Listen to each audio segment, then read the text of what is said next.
love among us. Love. Okay, let me start off by asking you this. Would you believe me if I said that a day consists of more than 24 hours?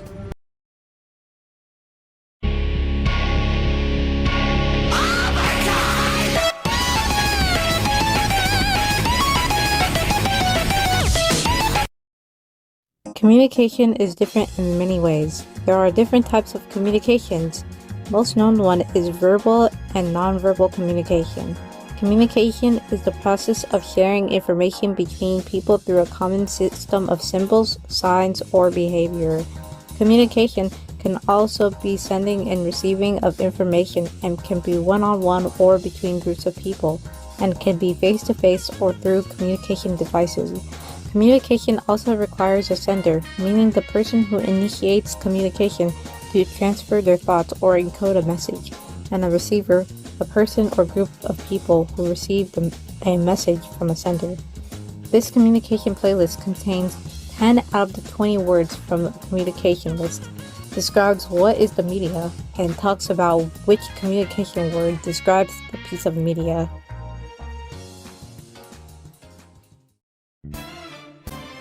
Persona 5 is a 2016 Japanese RPG video game developed by P Studios and published by Alex.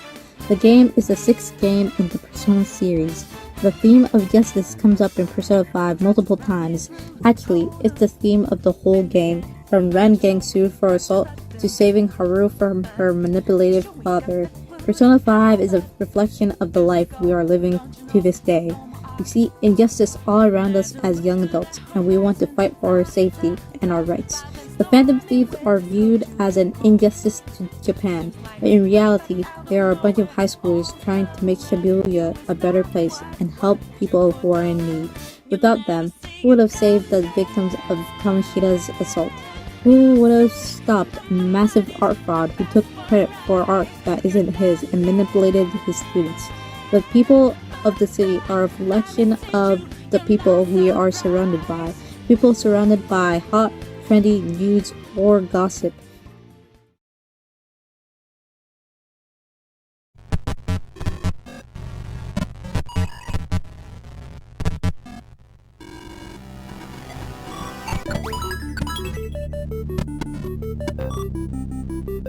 Streamer Overload is a visual novel video game created by Japanese developer Zemono and published by WSS Playground. The player takes on the role of managing for a female live streamer named Ame-chan, making decisions for her so she can reach a goal of 1 million followers within a month. She is a mentally ill young girl with a needy personality.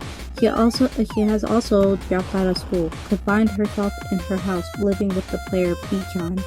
She decides to start streaming at home in order to pay rent and to fulfill her parasocial attention needs. She takes on the persona of OMG Kawaii Angel / K-Angel for her streams. Her whole life depends on the media for attention and revenue for her rent.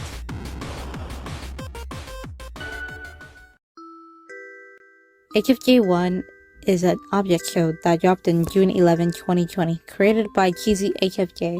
The show follows into 80 contestants who were stripped from their normal lives into the plane by Eri, who compete in his simple little competition show, where the winner receives a wish for whatever they want.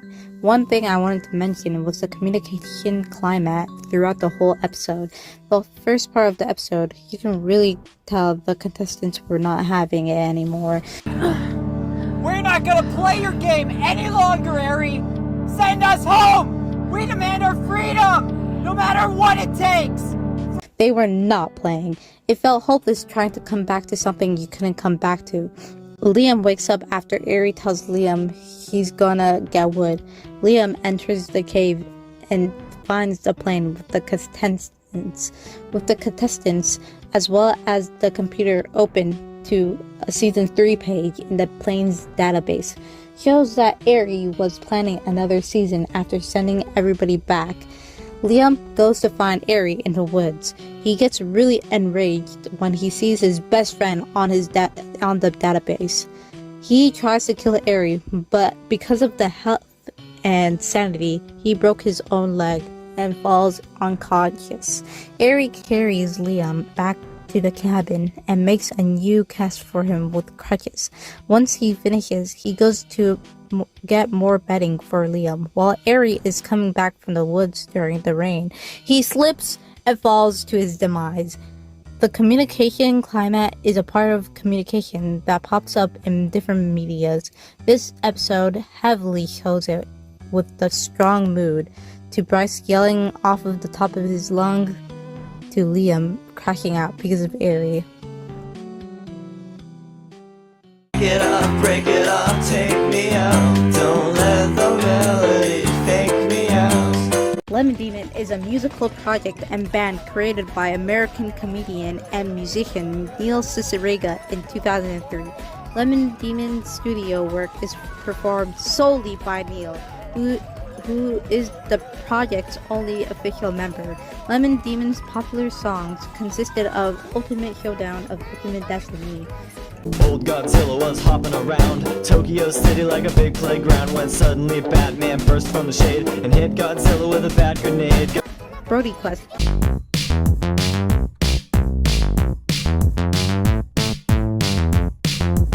Two Trucks, Fine. Works out nice in the end, the sun will marry the moon. It'll be fine. Haijuchi, I don't even know how to say it. Shove that boy, 'cause it's the only way you'll be employed. Be faster. Everyone knows I'm going to get faster. Be faster. Everyone else knows I'm going to get faster. An edit. Stuck is one of Neil's songs in the Dinosaur Orchestra album. It's about a character who knows he's in the Lemon Demon song, saying that Neil is running out of song ideas and he wants you to ignore the happy sound of the song and kill him. Killing him as skipping the song because he's suffering within the song. Despite the happy melody, he's forced to sing. This is all up to the receiver. The receiver's decision to skip the song and help him from the hell he's living in.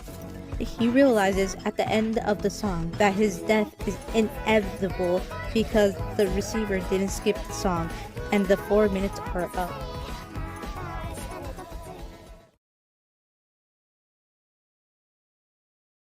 Silent Voice is a 2016 Japanese animated drama film. It's based off of the manga, which also has the same name by Yoshitoki Oima. The film was produced by Kyoto Animation. The movie starts off with Shoya Ishida and his friends bullying Shoko Mishima, a transfer student who was born deaf. The bullying got out of hand time to time until the word hits the principal.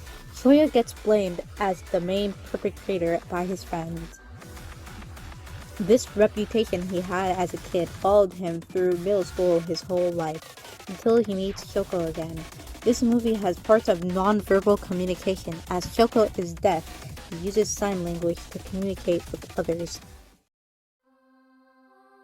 The lore of Lobotomy Corp. The sender is a mysterious and intriguing figure tied to the facility's overarching narrative and themes. The sender communicates with Angela and other key figures through enigmatic messages and recordings, often providing cryptic guidance or warnings that influence the story's direction. Their identity and motivations remain ambiguous for much of the game, serving to deepen the atmosphere of uncertainty and tension that permeates the Lobotomy Corporation's experience. The sender appears to act as both a helper and an observer, suggesting that they have knowledge of events and outcomes beyond the player's immediate perception. As the story unfolds, the role becomes more significant, tying into the moral dilemmas and existential questions at the heart of the game. Ultimately, the sender's contribution emphasizes the importance of choice, consequences, and the blurred lines between control and chaos in the Lobotomy Corporation's world. Persona 3 is a 2006 Japanese RPG game developed by P Studios and published by Atlus.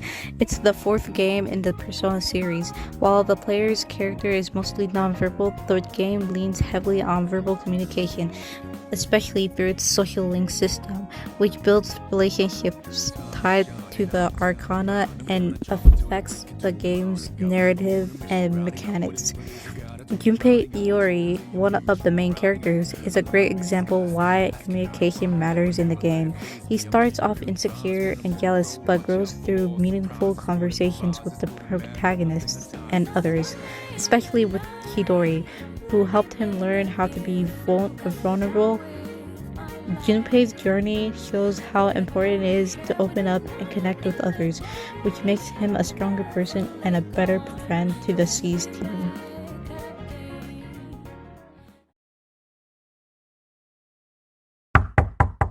Let's get the show on the road, huh? Nobody expected me to pull up out of nowhere. Hey, what's good? My name is Reagan, or you can just call me Dominican Nazna, or it's me, of course, whatever, it doesn't matter.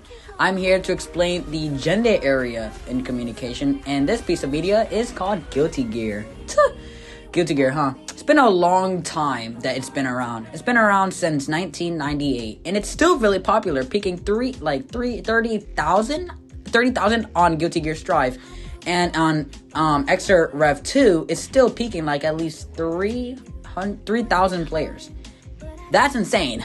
And that's been going, and this is this year, just to let you know. It's been around for a while, for a long time. Now, if you're unaware what Guilty Gear is a fighting game franchise that started in 1998, and it's still ongoing. It's still an ongoing franchise, my apologies. And it's with its current game being Guilty Gear Strive. Guilty Gear Strive has a great story and well-written characters. And today, we're going to be talking about the rise of, and the big talk about Bridget. Now, Bridget's first debut was on Guilty Gear X2, or Guilty Gear XX. In Bridget's story, they're in their village that their parents lived. It's really interesting town, I'm not gonna lie. I mean, nobody will make this up out of nowhere, but still, this is an interesting town. Why? Because where having twins of the same gender means bad luck. So when Bridget was born a biological male, and they have a twin brother. So their parents raised Bridget, specifically picked them to hide their real gender identity from the other villagers and deemed them as a female. And they raised them like a female. Years later, Bridget leaves their town as a teenager and becomes a bounty hunter to prove that their worth as a man, and they're determined to prove it. And so during this time, the internet went by storm and went wild. And so when this character was released, they just called them a trap and was known as a femboy during that time. And it got to a point where it became a meme called let me remember. Oh yeah, there it is. Everyone is gay for Bridget. And to be honest, this is stupid. I'm not gonna lie, this was dumb. I mean, during the time, nobody knew what their real gender was. But the game at the Guilty Gear XX called them a boy. So that's what everybody went with. So, there it is. My opinion, I don't know, man. But anyways, eventually in 2022, August 8th, we get to see Bridget again, which is awesome. The crowd goes wild. And Bridget comes back to the spotlight with whole new swag, fresh, beautiful kicks, and yo-yo action like a bad baby boy. Anyways, all jokes aside. But, of course, this raises the big question. Is Bridget a boy, or is Bridget a girl? And nobody really truly knew until they released truly, globally and everywhere. And so, here we go. In the Bridget Arcade, which is a area in the game, Guilty Gear Strive, where you could check out the people's stories, which is basically story mode for each character. So, Arcade. We get to see Bridget interact with Gold Lewis and Kai Kisuke, who, to really help them to find out who they truly are. Gold Lewis is, I'm not gonna lie, I kind of forgot, put it on screen. And Kai Kisuke is the other protagonist in this, Guilty Gear Strive, and, and all that stuff. So, anyways, here we go. Now, we were presented with this clip. Kid, gotta learn to take a hit sometime. And there are helping hands right in front of you. I don't want to run scared anymore. If I keep on faking it like this, I know I'll regret it. So from now on, no matter what, no more lying to myself. Thank you. Both of you. Don't mention it. Happy trails, cowgirl, or, cowboy. Cowgirl is fine, because I'm a girl. Hey, she said it. I didn't. But anyways, Bridget is a trans woman, MTF, which started Bridget's rise on being a trans icon, and it went sky high, up to the roof, even beyond that, I'll tell you. And there's a platform on the internet that went insanely handmaker on this one. They went insane, and that is Twitter. Twitter went down. Twitter went insane with this.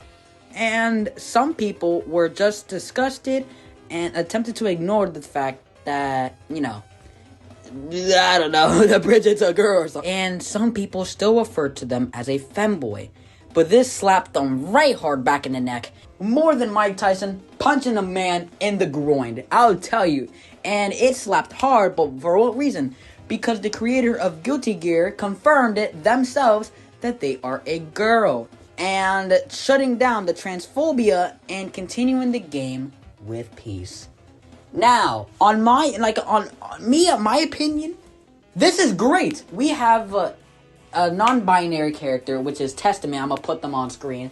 And we also have Bridget. Dude, that's great. This game has more representation than people getting dark skin in Genshin. Holy crap. Like, this is insane. This put a smile on my face. And even Bridget became an icon in the trans community. And, you know, Bridget said, like, put a big mark and impacted on some trans people's lives. You know, showing, you know, it doesn't matter if you were trans. You could still be who you want to be. You know, and Bridget's still a bounty hunter. They're getting the bag. They're getting the money. But with that, this is the essay, this is the paragraph we got for Guilty Gear Strive. What else? I don't know, man. I'm just here. Alright, it's me, of course, or Reagan Arataka, signing out. Thank you, Reagan Artaka. Anyways, moving on. Madoka Magica is a Japanese anime television series created by Magica Quartet and animated by Shaft. It's about Madoka Kaname, an 8th grader who lives a peaceful life, but then one day she has an unusual dream. It consisted of a fight with 2 people. She woke up and shrugged it off, and then went to school, but then she saw the girl in her dream. These group of girls signing a contract to become a magica girl, or such magical girl, I guess. A magical girl means a girl who contracted with a messenger of magic, like Kyubey. This is like common in most magical girl tropes, like, I don't know. You only have one wish granted, and in exchange, the contractees must fight witches. Homura tries so hard to save Madoka's life, trying to get her not to accept Kyubey's offer to be a magical girl. Every time Homura resets the world, becomes a magical girl. This speaks of media best represents conflict because of the many fights it has during the running of the show, and including the big conflict between Madoka and Homura. Homura loves Madoka very much. She'd do anything for Madoka, even if it's to repeat time over and over again. So, Mudkip, you know why you're here? Yeah, I know this. You ain't a big talker. Yeah, we get you kind of guys a lot. I'm actually at the point of being sick of it, but, you know, I'm gonna let it slide. Because, you know, I generally feel sorry for you. You're just a kid. Mudkip, I bet you've been treated in a horrible way to commit these kind of acts. There must have been some sort of motivation going through your head. Starters is a Pokemon web series by Movie Unleashers. The one we're looking at today is Typo Maniac. It's about this Pokemon named Fennekin who moves schools because, let's just say, he's really violent when he gets mad. The school is generally really bad, and I mean like, not even school, just like the whole city or something. But he meets these two unique people who are far different from the people at school named Chespin and Mudkip. The three of them get in trouble with pothead kids at school, and then Fennekin sends some of the pothead kids with Chespin to the hospital. Fennekin thinks that he'll never see Chespin ever again, only because how he lashed out.